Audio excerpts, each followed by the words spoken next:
How's it going, everyone? TF32 is here, and this is the first round of our custom championship here on Ride 5. This is being recorded after the race has been completed. So our first round today is going to be at the Suzuka circuit in Japan. It's going to be one of the few circuits where we'll actually be racing at the track it's supposed to be at. So without further ado, we're going to dive right into it. And as you can see, a lot of these tracks on the list are not going to be on the calendar, but let's just dive right into this. So here's the deal for this weekend's race. It is going to be an overcast race from the randomizer I just did. We will be speeding up this qualifying, but first I'm going to show you my setup. I'm turning the gears up here just so I'm not too quick, because I want to at least provide an entertaining race for you guys. So the final ratio, that brings the gears a little closer together. Bringing the gears up just slows my bike down a little bit, because I don't want to be dominating every single race. Medium tires, I'm more just saying that for the race. So we're just going to speed this up just so we can see how everything happens to play out in the time. We're not going to see any laps come up for a bit. Just a disclaimer, I had to play around with the Hondas, give them a slight advantage, because the 2005 bikes and the 2019 bikes were not enough, as we see Melandri jump up to the top, proving just how competitive that Honda is. Once I switched them over to that 2022 bike, they were competitive straight away. So 202.587 looks to be the time. And just so we have entertaining races every single episode, I will be starting from the rear.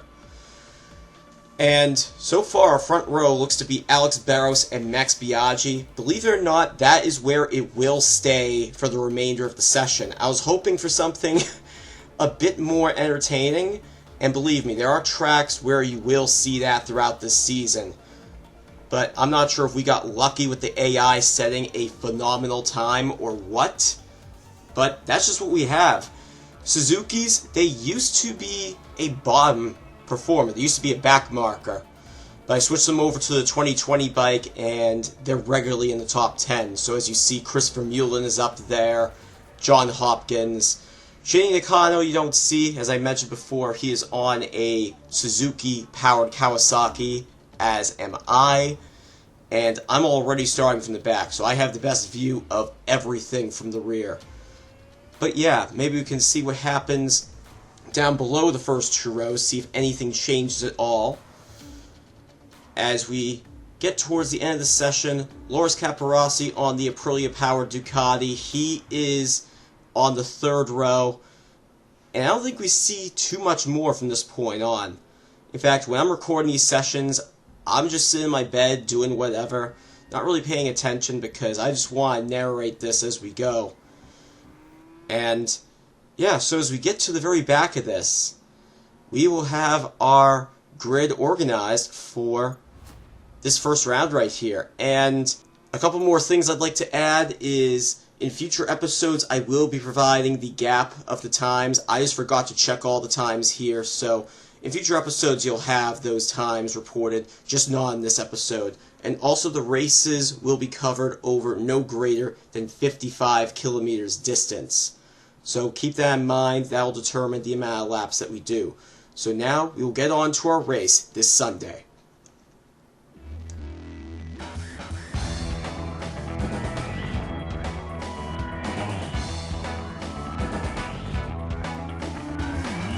Are you ready, Boots?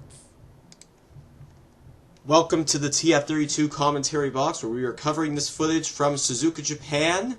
We're doing 9 laps around here, and the track is 5.824 kilometers in length, with the circuit record being held by Valentino Rossi back in 2003. So, the first row in our starting grid, Marco Melandri with a 202.587 alongside Alex Barros, Max Biaggi. Row 2, Christopher Mullen, Sete Gibernau, and John Hopkins. Row 3, Danny Pedrosa, Loris Capirossi, and the 2006 world champion, Nicky Hayden. Row 4, Carlos Checa, Tony Elias, and Kenny Roberts Jr. Row 5, Casey Stoner, Troy Bayliss, and a very disappointing outcome for the Doctor, Valentino Rossi.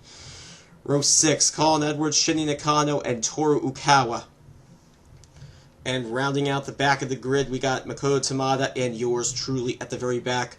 I'd like to apologize in advance for the video quality not being too great. I worked on a setup while editing this video, and that will take effect in the next video.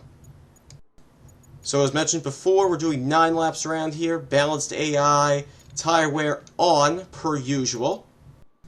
And I believe we are ready to go racing from the back of the grid here at Suzuka in Japan. The lights are red here. We wait for the lights to go out. Lights out and away we go. It's a pretty decent launch by us. Also a really good launch by Marco Melandri. He looks like he might be trying to break away here very early on. And looks like he is already gapping. And if we look at the back here, Barros is having a bit of a battle with Biaggi, trying to get by. But no, Biaggi is making sure Barros does not get through at all. The two Suzukis very, very close together as well. And in my last test season, as I mentioned before, the Suzukis were not that competitive because they were on the 07 bike and they were just pentennial back markers.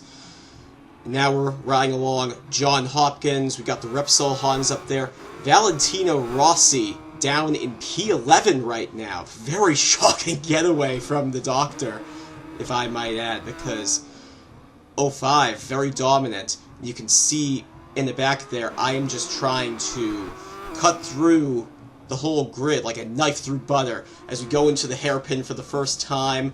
Sete Gibernau and Rossi, very familiar with each other as far as their rivalry. Runner-up 2 years in a row, and even continued at the beginning of 2005. Looking along with the doctor right now. But as we go to the front of the grid once more, we're with the Suzukis, and everybody's pretty close together. My sincerest apologies for how zoomed in the camera is. That's just how the camera on Ride 5 is. If this were the MotoGP games, you'd be able to see so much more of it, and it would look a lot more like an actual telecast. But John Hopkins, right now as I speak, trying to get through on Vermeulen. He does get through on 130R, and we head into that final chicane. A very popular place for overtaking, and they go over on the rumble strip very aggressively on there, I'll definitely add. As you can see right there as well, Marco Melandri already breaking away. He's probably at least a second ahead with Biaggi, Barros, the top 3. Then you have John Hopkins, Vermeulen, Nicky Hayden, and Pedrosa. And you could just barely see me trying to work my way through. Of course, I'm always starting from the back. We are right along with Barros temporarily there. Just looking at us going through the S's. Very dynamic and beautiful part of the track. And yeah, now we're riding with John Hopkins just behind. He's looking like he's trying to close down the gap just a little bit. But still early days, still got just over 7 laps to go. As we go back to me for a second, I'm down in P13, closing on Ukawa, trying to make an overtake on him. And I do. I'm going possibly for a triple overtake. And I do that, overtaking the 2000 World Champion to get into P10. But Kenny Roberts still looking to defend this as best he can, but I get the better braking into the hairpin, and I solidify that P10. We now make a very slight cut over the spoon curb where I'm trying to get past Sete Gibernau, trying to complete that move, and I'm still very wide, so I can't quite get the optimal exit, though I do get decent acceleration. And we're able to see right now just how quick that Honda is in a straight line, because I can't even pick up the slipstream of Troy Bayliss. But I try to outbrake him, I go into 130R, and I retake him. And going into that hairpin, I want to try and defend, taking a quick glance through the lineup right now as it stands. As you could see, maybe you could, back there, Colin Edwards way in the back. And here, when I was doing the replay, I was trying to see if I would maybe get overtaken again by Gibernau, and fortunately it didn't happen, but you will see it in later laps, as Gibernau looks again, just not close enough. And I am now on the back of Troy Bayliss, directly behind, cutting to Melandri. He is really trying to check out right now. Not quite able to do so just yet, because Biaggi is also trying to join him in that respect. Joining him right now, Colin Edwards, you see right now, in dead last. Very disappointing from my fellow compatriot here, my fellow American. As we make a cut into a bit later on, just exiting the hairpin, we do actually manage to overtake Troy Bayliss for P8. But do we rest on our laurels? No, we want a bit more than that. So now we're chasing after Dani Pedrosa, trying to make a pass on the outside, slightly get on the green there, but can't quite do it. So I go on the outside, but I'm able to find some room on the inside, and now we're able to see again just how little straight line speed I have in contrast to those Hondas. So he's able to pull a little bit of a gap. Troy Bayliss still just over half a second on me, so I'm going to have to wait a little bit until I'm able to overtake again. So cutting back to the end of the S's on the next lap, we are able to pick up a ton of speed out of there, and we do eventually make the move on Pedrosa, get into P7. Now we're looking at the back of 2006 champ Nicky Hayden. Rest in peace to him today. Now we're looking on the inside in that hairpin there. Doesn't quite work. I do get a little unsettled on those rumble strips as well, but it's not over yet. We still have a ton of time to make up. Now on board with Dani Pedrosa as we are looking back, and we are cycling through the order. And now I am trying to make some sort of move on Nicky Hayden, as you can see right there, as we're exiting Spoon Curve. And all of a sudden, where the hell did I come from? I found another empty space there. But Nicky Hayden has that front end speed in a straight line and is able to just zoom past me. But per usual, I am able to find loopholes in the AI. I use that to my advantage, get through him for the moment on 130R. He isn't entirely interested in letting me have that position though, so he is desperate on that final chicane trying to get by me, but it does not work. He may or may not have me in the straight though, killing over to Alex Barros in third position. Has he gained a little bit on Biaggi? Can't quite say for sure. It might be about the same, but let me tell you who is still with them are the two Suzukis of John Hopkins and Christopher Mullen. Now I am looking by. Nicky Hayden does get by me on that straight, by the way. He just had that overspeed and was able to capitalize upon that. Nicky Hayden is no slouch, though. He is willing to fight right until the bitter end, just as he did in his 2006 championship. And I am just looking on the outside there, trying to find as much space of track as I can to get by. I sort of bait him to the outside, go on the inside, am able to get there, and I end up overshooting it. So I'm expecting Hayden and Pedrosa to go by, but for whatever reason, they just wait behind me. As I'm doing this, I'm so confused. Why are they not going by me? But whatever, I keep my P6, and my next target is Christopher Mullen and John Hopkins on those Rizla Suzukis. It does take me close to a lap to get there, but we are finally on the back of Christopher Mullen going underneath the bridge there. And looking at Christopher Mullen's view, he thinks he has it. And as of right now, he does. But all of a sudden, I am peeking on that inside-outside line. And I want to do something. All of a sudden, I come right in the front of his peripheral vision. And not only do I get him, I am then able to pull some sort of gap. And now my next target is John Hopkins, and you're about to see right here just how much my top speed is a deficit on these straights. There's two places on the track, you can see it. This is one of them right here. I say that now, but I am not really losing from John Hopkins. In fact, I'm able to pick up some slipstream. I accidentally bump right into the back of him, end up going wide as a result. And now I'm alongside Vermeulen again on this final chicane, trying to play fairly with him.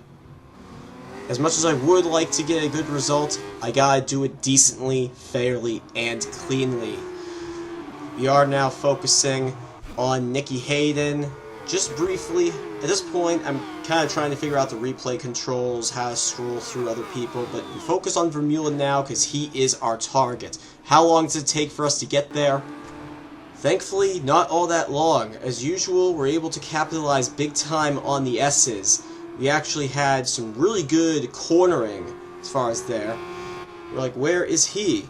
He's just on the inside. The camera didn't exactly pan on there properly. And now here I am looking on the inside. Do I make contact? I forget if I actually made contact with him or not. But the fight isn't over. We're still looking at the hairpin right here. Vermeulen looking on the inside, trying to defend as much as he can. And it looks like he has it relatively safe. But surprise, surprise, here is my rear end once more, proving that I have the edge. And I'm able to move on and look towards John Hopkins to try and get another position and get up into P4, pick up 13 points. That would be an excellent start to the season for Kawasaki Racing Team. Because Shinji Nakano at this point, I think, is down well outside the points. He's like in 17th or 18th position. So I'm really the guy holding all the points as we cut to Marco Melandri, still in the lead. Isn't exactly breaking away from everyone, but still has a decent gap, and the lead has not changed since the beginning of the race. Still Biaggi, Barros, Hopkins. Of course, I'm in the P5 now, and the next target, as I said before, John Hopkins on that Rizzo Suzuki ahead. So we're in a Rizzo Suzuki sandwich at this point, as you get this pretty cool GoPro-esque view. It's supposed to be like first person. That's how they were back in the two-stroke days. So from what we've learned, there are quite a few places where we are especially strong on this track, this hairpin being one of them, and we're going to capitalize on this here, eventually getting some sort of drive to get past John Hopkins. And at this point, Hopkins thinks he has it covered pretty well, but here I am, right around the outside, looking to attack. Am I able to successfully get in? It isn't quite there. No, I'm still right behind. And we know he's going to get away from us on the straight right here. Although we are looking on the inside, we want to battle with him, but our top speed is just no match for that factory Suzuki right there. Of course, we are on the 2007 Suzuki for the Kawasaki team. So we're not able to get him right there, but now we are on board with John Hopkins. We're able to see Barros has closed that gap significantly to Max Biaggi. One lap to go, and it promises to be a very entertaining one. Barros definitely closed it in. Hopkins and I are a bit closer to those two.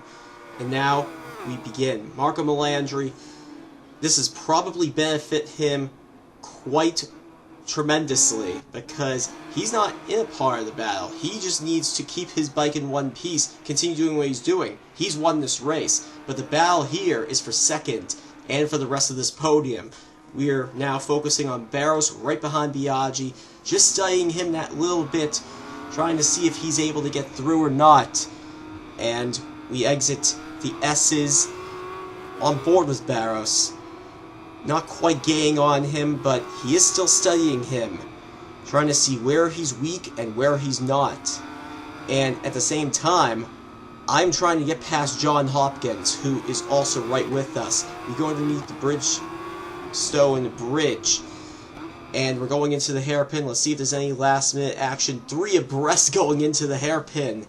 Barros closer than ever on Biaggi, and we are close as ever to John Hopkins. We're battling with him. Barros looking on the inside, taking a different line. I go on the inside. And do I manage to keep it ahead of Hopkins? We're about to see coming out of the spoon curve right here. We do manage to stick it, and Barros is looking to get some sort of run on Biaggi. Going into the straight for the very last time, Barros is right behind him. He wants to get by him as soon as possible and try and get P2. Podium, excellent result, but he wants 20 points. Marco Melandri guaranteed the win at this point in time, but it's all going to be decided for P2 in this final chicane. Barros bumps into the back of Biaggi. Who is going to win this battle for P2? We're trying to get P4. I don't think we're able to do it, but who's going to get second on the line? It is Alex Barros. winning by the slimmest of margins. John Hopkins 4th, I get 5th, Vermeulen 6th, Nicky Hayden 7th, Danny Pedrosa 8th, Rossi 9th, and Sete Gibernau rounding out the top 10 for this race. So we did not get that elusive maiden podium for Kawasaki, but it was still an entertaining race all around. Marco Melandri with a dominant victory, winning by over 4 seconds over Alex Barros, who obviously won that close battle against Biaggi in 3rd, Hopkins 4th, myself in 5th, Chris Vermeulen 6th, Nicky Hayden 7th, Danny Pedrosa in 8th. So Repsol Honda off to a solid start. Rossi managed to make up 6 positions, finishing in 9th, and Gibernau finishes 10th, Toru Okawa 11th, Kenny Robertson 12th, Carlos Checa 13th, Troy Bayliss 14th, and Loris Capirossi finishing in 15th, rounding out the points. Nakano finishes in 16th, not too great for our team. So Elias 17th, Casey Stoner, Tamada, Colin Edwards, very disappointing start to the season for him. He finishes 20th. Coming up, you're going to see the standings, which isn't too much because it's only been 1 round, but Marco Melandri starts off the ground running. But here's what matters to us right now, the team standings. Right now we're in 6th, right behind Rizla Suzuki and Repsol Honda. And if the numbers are a little out of place, it's because Team Roberts and Yamaha Dantin only have 1 rider. For the single rider entries, I am multiplying their total by 1.5. So that's why we have Yamaha Dantin in 3rd right now. But for the next round, we will be going to Utah Motorsports Campus. It would be Shanghai International Circuit, but unfortunately we do not have that course here on Ride 5. So, hope you guys enjoyed this first video and round of this 20-round championship, and I will see y'all at Shanghai. Take care.